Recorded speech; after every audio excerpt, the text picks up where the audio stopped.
Olá, galera, tudo bem? Deixa eu só dar uma olhadinha ver se está gravando. Tá gravando. Muito bem. Para iniciarmos nossa aula, um pouquinho sobre redação comercial. Deixa eu só colocar esse aqui desse lado e subtrair um pouco ele aqui. Redação comercial. Para chegar até aqui é muito mais simples, ok? Essa já é a nossa segunda aula, tá? Como se fosse aqui em conteúdo, em rotinas administrativas. Redação empresarial, cliquei e aqui vou ver os temas que vou trabalhar e vou clicar para acessar a página 82 até 84. Eu já ensinei vocês a acessarem também por outra forma. Ah, professor, eu não sei. Volta na aula anterior. Na aula 1 você vai assistir o meu vídeo. Cliquei aqui em rotinas administrativas. Se ele não for direto, se ele mostrar, por exemplo, para vocês colocarem a senha e o login de vocês, deixa eu só subtrair um pouquinho mais agora. Se for aparecer para vocês colocarem a senha e o login de vocês, faça o seguinte: coloque a senha e login, entra, fecha e depois volta aqui e acessa de novo. Ok? Aí ele já vai entrar direto no livro. Aqui agora é bem simples. A gente vai discutir daquela mesma forma que a gente fez anteriormente sobre estes assuntos. Muito bem. Redação empresarial. É o que vocês mais ouvem sobre redação empresarial é perfeição profissional. Mas vamos lá. Redação empresarial. Anteriormente você viu algumas dicas para melhorar as comunicações de maneira geral, né, que a gente já veio conversando. Todas essas dicas continuam válidas quando se pensa na produção de documentos no contexto empresarial. Ao escrever um texto, sempre é preciso ter clara ou qual a mensagem ser transmitida. Entre outras palavras, o cara fala assim para você, o autor do livro. Fala assim, olha, você sabe falar, você sabe técnicas de apresentação em público, mas a única técnica que você tem que dominar também, junto com o que falar em público, é a arte de escrever e principalmente a arte de escrever bem documentos empresariais, ok? Essa é a interpretação que se tem. Vamos interpretar juntos. Aí aqui, vou precisar de organizar o vídeo. Deixa eu colocar aqui, o bom que eu não preciso. Deixa eu colocar aqui no meio. Eu quero que no meio não enche. Colocar aqui no meio da tela. Não, vamos voltar aqui. Coloca aqui no cantinho. Vou fazer esse joguinho aqui para vocês me ver. Aí, beleza. Você fala assim, professor, tá, o que que eu preciso para fazer uma documentação técnica, uma redação técnica? Professor, mas o que que é redação? Redação é o ato de se escrever. Ah, professor, mas estou falando da redação do Enem. A redação do Enem é só mais uma dos tipos de redação. A redação é o ato de você redigir. O que é redigir? Escrever. Mas escrever o quê? Todo qualquer documento. Professor, mas o senhor está falando da área empresarial, correto? Sim, correto. Qual é a sua dúvida? Então, se eu escrever, por exemplo, um ofício, ele é uma redação profissional? Sim, é uma redação técnica. Professor, se eu escrever um e-mail, ele é um documento, uma redação técnica? Sim. Se for na área empresarial, profissional, sempre que você estiver escrevendo por meio profissional, sim. Então, tudo que você escrever na empresa, que seja um documento ou e-mail, ou outro e-mail, ou outro documento, todos são redações empresariais e comerciais, ok? Beleza, pensando nessa forma, que é a redação empresarial, o que que você precisa ter em mente? Primeira coisa, quando for escrever um texto empresarial, uma redação empresarial, seja no WhatsApp, aquele textinho, ou no e-mail que você for mandar, ou um documento que você for redigir, a primeira coisa que você tem que pensar é a clareza. Ser claro. O que é ser claro? Ser claro é deixar muito bem explicado o que você está pensando e o que você quer. Prova. A escrita de um documento portanto, uma prova. Traduzindo, quando você for escrever um documento, uma redação comercial, além de ser clara, mostrar o objetivo dela, o que ela quer, ela também vai servir de prova para que, se alguém contestar, ah, mas você não quis dizer aquilo, você falou outra coisa. Não. Olha o texto que está aqui. Ele está muito claro no que eu gostaria. É a mesma coisa, eu envio um texto para vocês, eu falo claramente para vocês, e vocês falam assim: ah, professor, o senhor não falou sobre a aula anterior. Eu falei claramente, e eu tenho uma prova virtual, que é toda aquela redação empresarial, entre aspas, porque é uma redação didática, né? Que você tem que ir lá como prova, e eu tenho como prova que você teve acesso, né? Mas você não quis interpretar. É assim também no ramo empresarial, que você manda um e-mail, a pessoa não quer ver ou não leu e fala que você não mandou, que você não foi claro o suficiente. Se você tem um e-mail e você entende que foi claro e as pessoas em volta entendem que também você foi claro e só essa pessoa não entende, pronto, você já tem uma prova, ok? E qualquer documento escrito, seja WhatsApp, seja e-mail, todos servem de prova, tanto para a pessoa quanto jurídica, tá? Então, se você me mandar um WhatsApp, eu gravo o seu número e eu gravo todas as nossas conversas, seja em áudio ou seja em texto, para que eu possa me, me prever de possíveis acusações. Ah, professor, naquela conversa que o senhor teve, o senhor não me permitiu que eu entregasse a atividade. Aí a conversa pode estar explicando o motivo, ok? E assim por diante. Sempre estou colocando nesse contexto nosso, porque é o contexto que vocês vão ter mais contato, beleza? A objetividade e direto ao assunto. É o que eu estou tentando fazer, e direto ao assunto. Elegância. O que é elegância? Falar com clareza, falar delicadamente e ser cortês. Traduzindo, olá, na mensagem, por exemplo, você me manda um WhatsApp. E aí, pessoal, tudo bem? Como é que você está? Jóia? Isso não é elegância na hora de se escrever uma redação. O que se espera de um profissional quando você manda um e-mail ou uma mensagem escrita pelo WhatsApp? É assim: olá, tudo bem, professor? Viu? Aí embaixo vem o contexto. Professor, gostaria muito do seu auxílio sobre isso, isso, isso e isso. Atenciosamente, fulano. Pronto. Isso no e-mail, no WhatsApp. Isso é falar com elegância. É você saudar e depois dar o contexto e depois despedir e aguardar a resposta. É isso que é elegância, tá? Ao se escrever. Descrição. Professor, o que é um texto descritivo? Texto descritivo, uma redação descritiva, é quando você descreve riquezas de detalhes. Mas vamos ver o que o livro traz.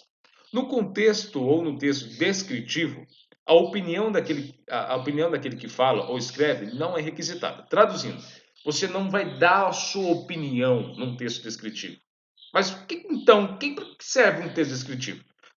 Qual que é o objetivo dele? Levantar o conhecimento de fatos ao leitor com o mínimo de interferência possível. Traduzindo, quando você for fazer um texto descritivo, você tem que dar riquezas de detalhes do que você está vendo. Não, eu acho que eu estou. Não, não. Se você for com achismo, já está dando uma opinião sua.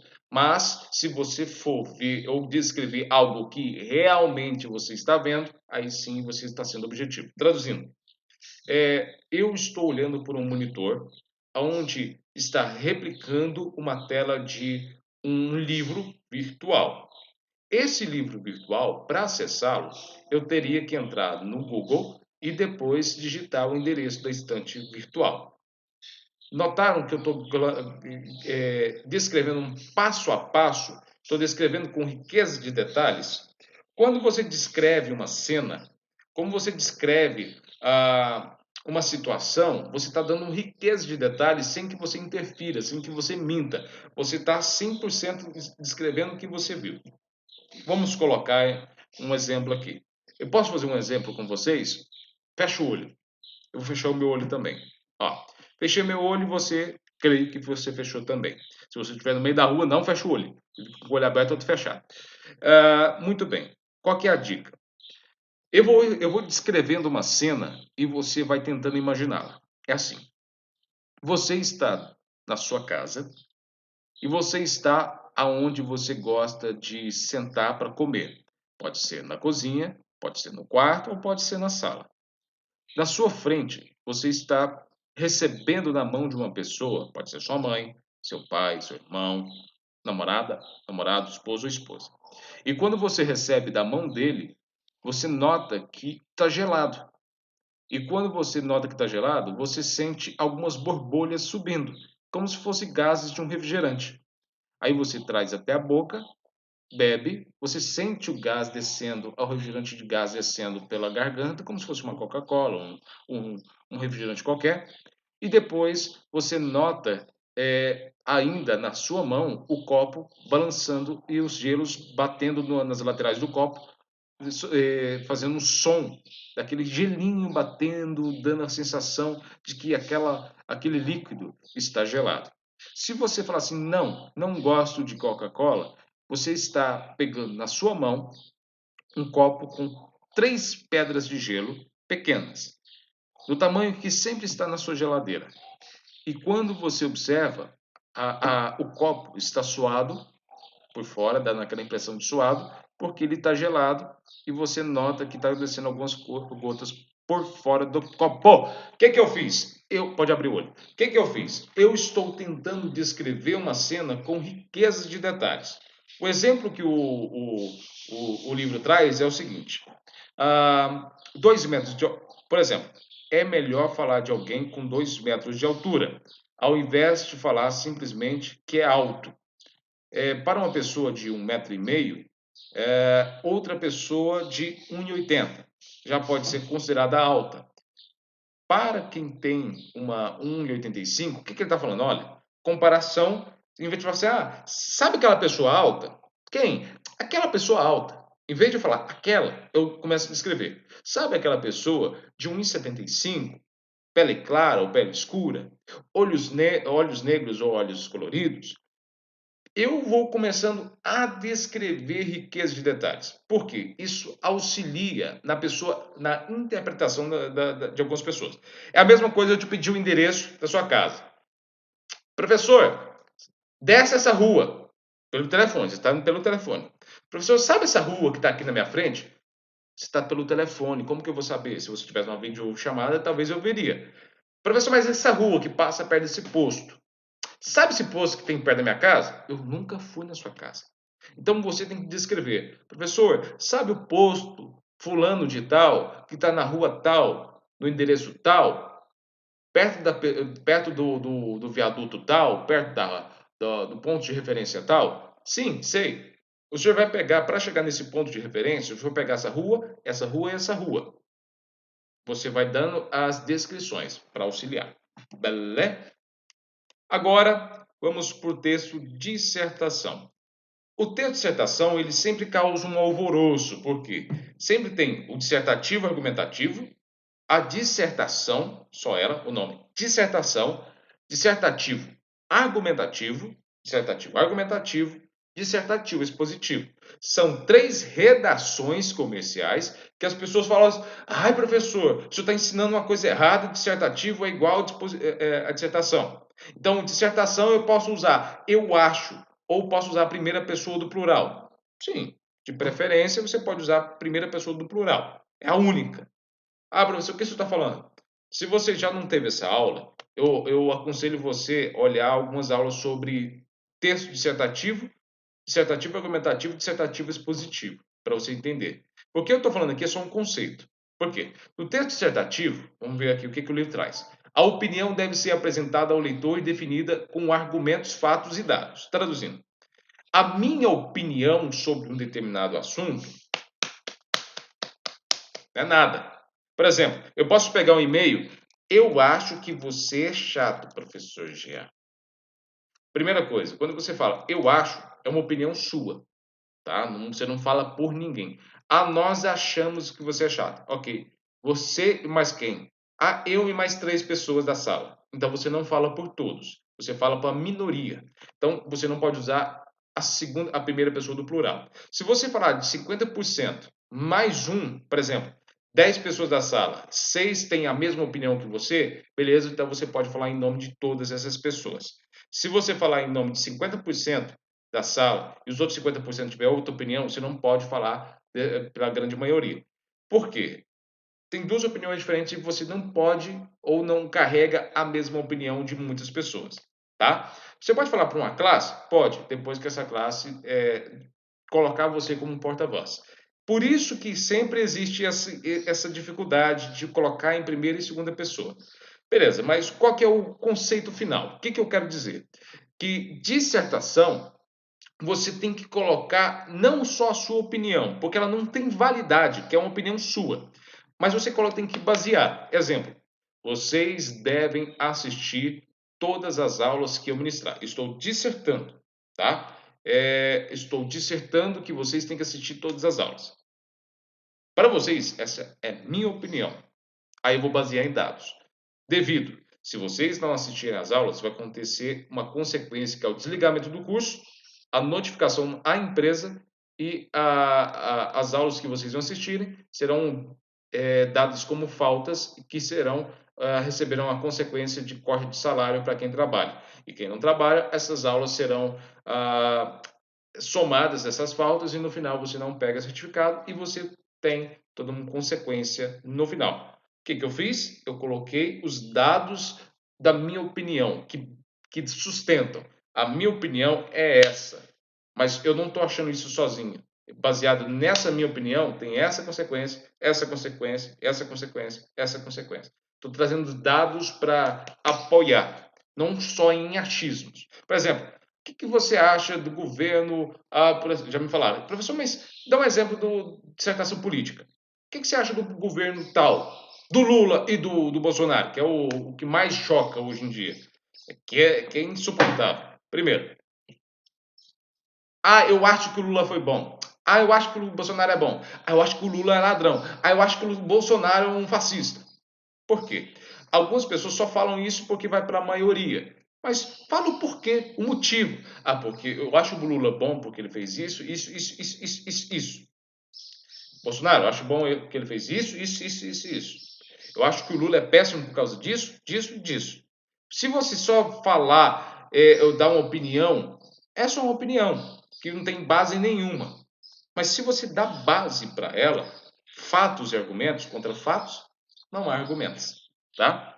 Eu só dei esses exemplos políticos para vocês entenderem mais dentro da empresa. Por exemplo, se dentro da empresa o cara fala assim, por que você quer melhorar na minha rotina administrativa? Por que você acha que me comunicar vai melhorar? Eu acho que me comunicar vai melhorar por causa disso, disso, disso, baseado na aula disso, disso e desse dado, desse dado, desse dado. Você quebra a perna das pessoas. A simplesmente exposição de opinião não faz uma dissertação como pode dizer, convincente. Qual que eu falei? Uma opinião é opinião. Mas quando você baseia nela em dados que aconteceram, tudo que você não tem dado, né, que alguém estudou, mas que você viveu, beleza, pode colocar isso como dado. Por quê? É uma experiência contra uma ficção. É uma experiência contra uma teoria. Em geral, a estrutura de uma dissertação vai ser em três principais partes. A introdução, que vocês já viram. Professor, na redação, dissertação, eu tenho introdução, desenvolvimento e conclusão, tenho três partes. É o que a gente aprende na escola, né? A redação do Enem, qual a diferença da redação dissertativa para o dissertativo argumentativo? Dissertativo argumentativo, você é mais preso, né? Na dissertativo argumentativo, que é um de Enem, você pode fazer um parágrafo de introdução, que é a tese, tem a antitese, e tem a defesa da tese e a conclusão da tese. Aqui, você pode pegar o mesmo estilo, tá? Mas aqui vocês se baseiam em três parágrafos. Eu costumo fazer um padrão. Eu tento nos meus textos dissertativos, aonde que eu estou tentando argumentar, mesmo que não seja uma redação dissertativa argumentativa, que seja só uma opinião própria, baseada, eu tento não usar o eu acho, você. Eu sempre tento colocar na terceira pessoa, tanto do plural, tanto do singular. Sempre tento colocar na terceira pessoa para que as pessoas entendam que eu não estou falando de mim mesmo, estou falando de modo geral. Nas minhas redações que vocês veem lá no portal, por exemplo, essas redações, faça a sua anotação. Isso aqui é uma dissertação. Eu estou dissertando em um parágrafo o motivo do porquê você deveria fazer essas anotações, tá? Fazer essas anotações. Por quê? Fazendo essas anotações, vão ficar melhor para vocês interpretarem. Eu dei um motivo lá. Eu usei de uma linguagem simples que eu usei uma primeira pessoa. Isso vai variar muito, entendeu? Vai variar muito se eu estiver argumentando mesmo. Se eu estiver argumentando mesmo, com dados, tirando a minha primeira pessoa, o que eu vou fazer? Vou usar uma dissertação argumentativa. Beleza, mas vocês já entenderam que a dissertação ela é composta por introdução, desenvolvimento e conclusão. Introdução é o momento que se apresenta o contexto de discussão, o tema e a ideia geral a ser definida. Esse momento deve se apresentar com atenção ao leitor para o texto sem fugir do tema. Por exemplo, todo tema, todo texto, pode ser um parágrafo, dois parágrafos, três parágrafos, quatro parágrafos, cinco parágrafos, independentemente de quantos parágrafos forem, você tem que ter um tema geral. É como se fosse um quebra-cabeça grande e eu separar o quebra-cabeça em várias partes, cabeça, membros superiores, membros inferiores. E quando eu apresentar cada uma dessas partes separadamente, quando eu distanciar, eu vejo o quebra-cabeça por inteiro. Beleza? Próximo assunto a ser abordado, a redação técnica. Deixe-me ver. Não, redação técnica vai ficar para uma próxima aula. Beleza? Até mais.